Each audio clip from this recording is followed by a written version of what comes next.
And what is up, everybody? Okay, just finished watching Lucha Underground, and I've already told you my position on professional wrestling. How I pretty much boycotted WWE because of how they run their business, and how basically what happened to Chris Benoit could still happen to anybody that they have on their roster.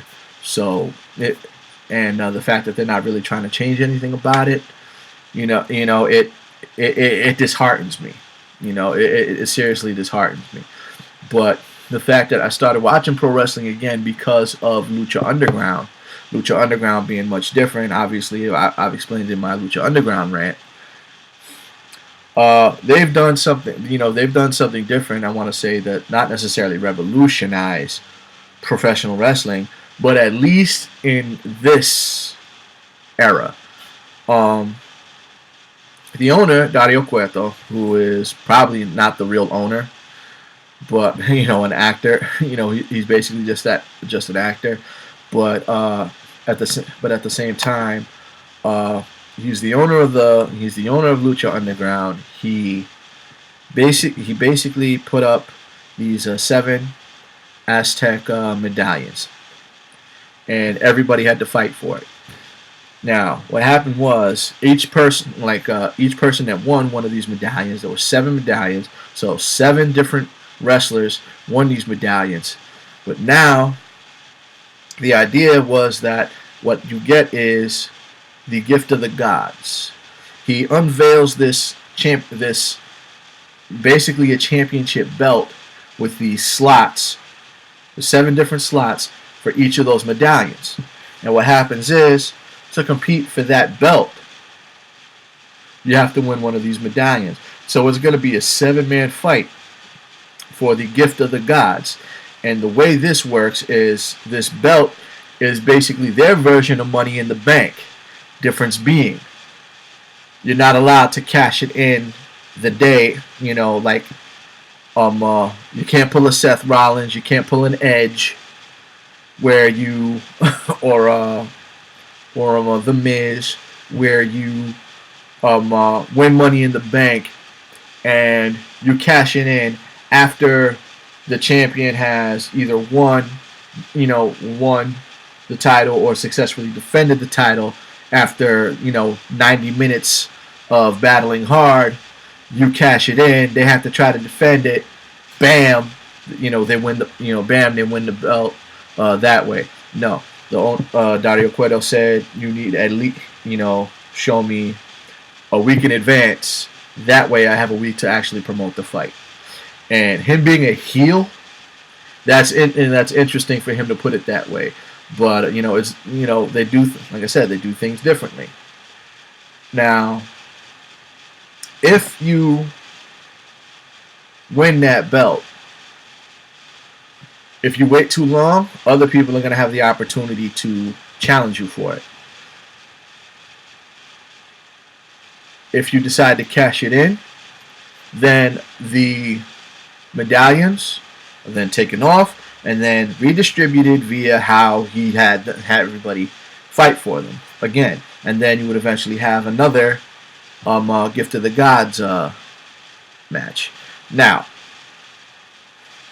this borrows from 2 different concepts. One being WMAC Masters.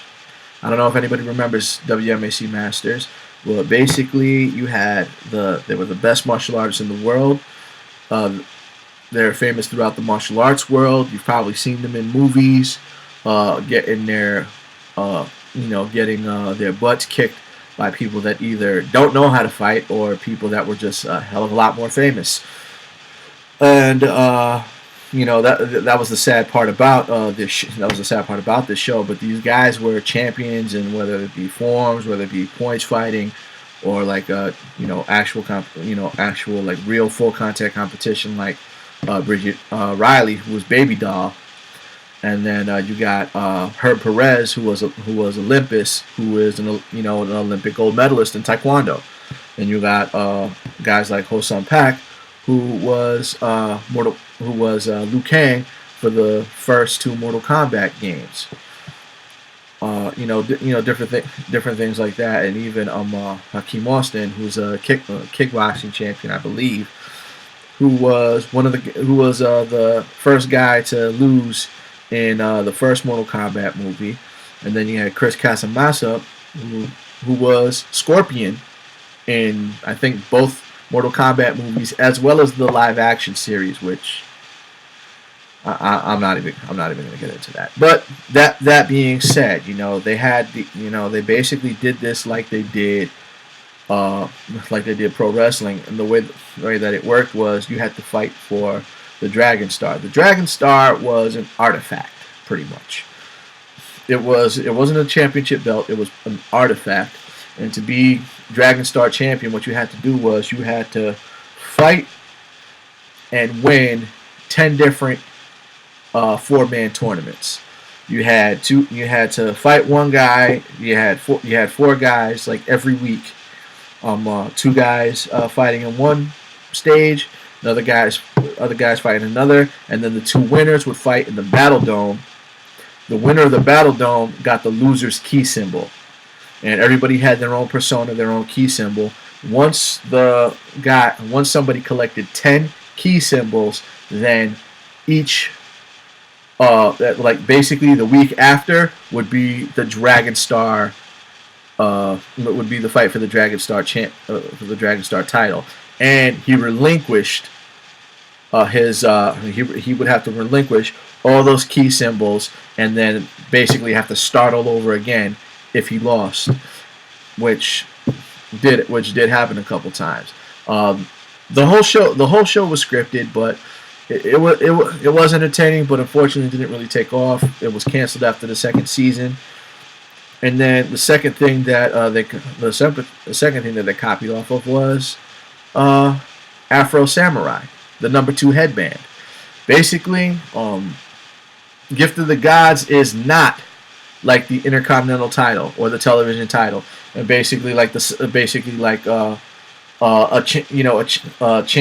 winning a championship belt for the sake of having a championship belt. The Intercontinental title was basically awarded. Originally, it was awarded to the man who they believed to be the hardest working man in the business at the time. And now how they do it, I'm not a I don't necessarily agree with it too much. To at least have that award, because there was a time where that title was just as prestigious as the main title. Then WCW had the United States title. ECW had the television title. They made them, they tried doing a television title. Well, they couldn't even think of a proper name to give it at first. The Legends, the Global, then the television title for TNA. But obviously it didn't stick. This is not a title. Granted, it's a belt, but it's not a championship, because just like in Afro Samurai, the number 2 headband, basically, it's if you wear the number 2 headband, you can challenge the number 1 headband. Here's the problem: anybody and everybody is going to challenge you for that number 2 headband. Now keep in mind, Afro Samurai was a fight to the death. So whoever had that number 2 headband, if they were going to live long enough to even be able to challenge the number 1, oh my goodness, you got to be the baddest man on. You had to be the baddest man on planet Earth, or whatever the hell planet they were on, because that was a freaky little universe they had. So that's what the gift of the gods is. You're gonna have 7 people fight for it, and I must say that is a hell of a lot better of a concept that I wish more sports industries would use. I wish they would use that at MMA. I wish they would use that. I wish they would do something like that for. Like I said, they do the Money in the Bank for WWE, but like I said, they do it the cheesy way where the heel wins and cashes it in when the champion is the most vulnerable, and the fact that they have the rule that you can't do that. definitely makes things a lot more interesting, considering the fact that according to the basically the rules of pro wrestling, since these guys can go on forever, they could have a 90-minute slugfest the night before, come back and they're supposedly fresh as a daisy, no problems. See, that's why so many pro wrestlers get into steroids, because they're beat up from the night before, then they gotta perform again the following night. So almost everybody in WWE don't if they tell you they're not juicing, they're lying. Okay, at least with Lucha Underground, everything being pre-recorded, everything only being once a week. They only put out one show a week. The fact that it's all shot in the same location, as opposed to having to travel all the time, which is even more taxing on the human body. They got something decent going on, where the wrestlers don't have to put out entirely too much. Granted, they'll probably do their own like indie shows and stuff like that, but they don't have to. Granted, some of them might have some contractual obligations. Not 100% sure how it'd be done, but at the same time, they're not having to hurt themselves as much, or as often, I should say. Lucha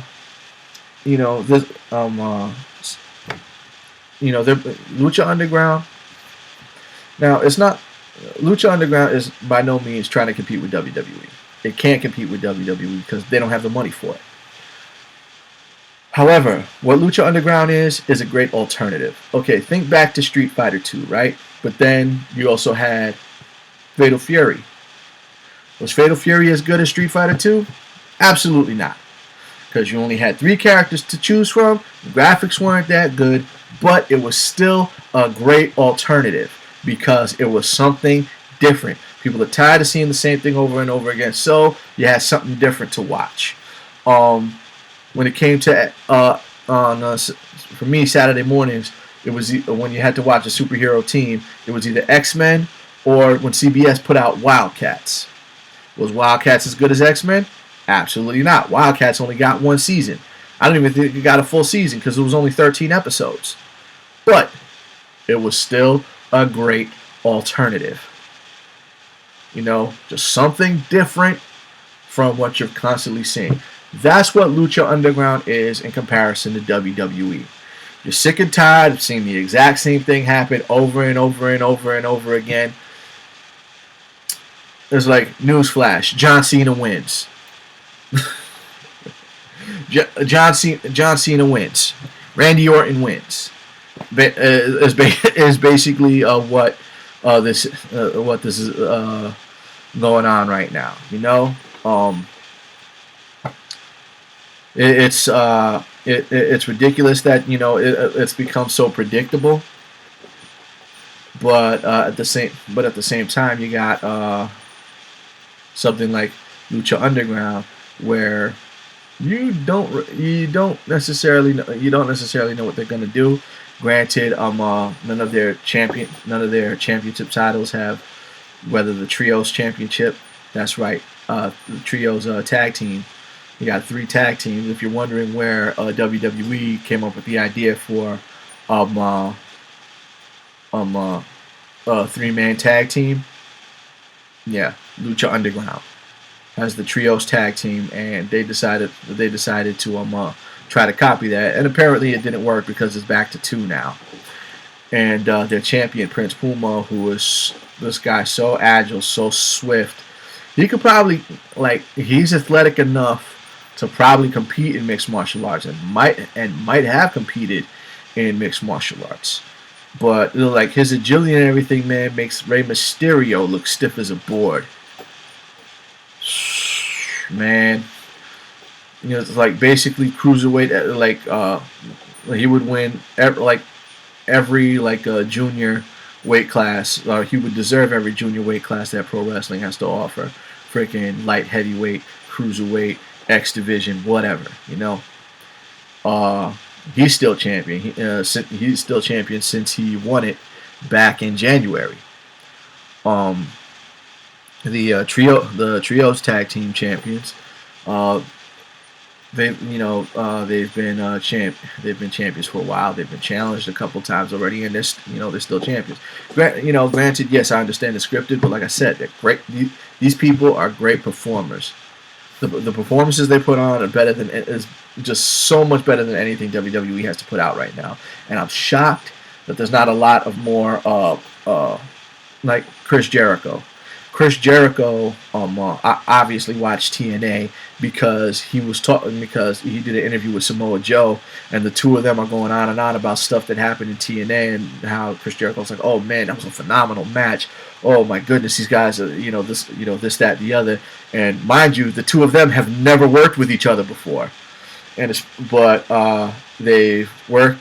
But they both had gone to Japan, worked under New Japan, but they were under like two different managements or whatever, and basically, like, I don't hear any of them talking about Lucha Underground. I don't see why not.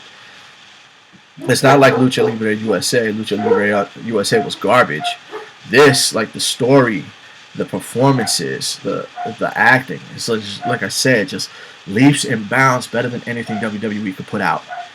And with this new Gift of the Gods, it's about to get a lot more interesting.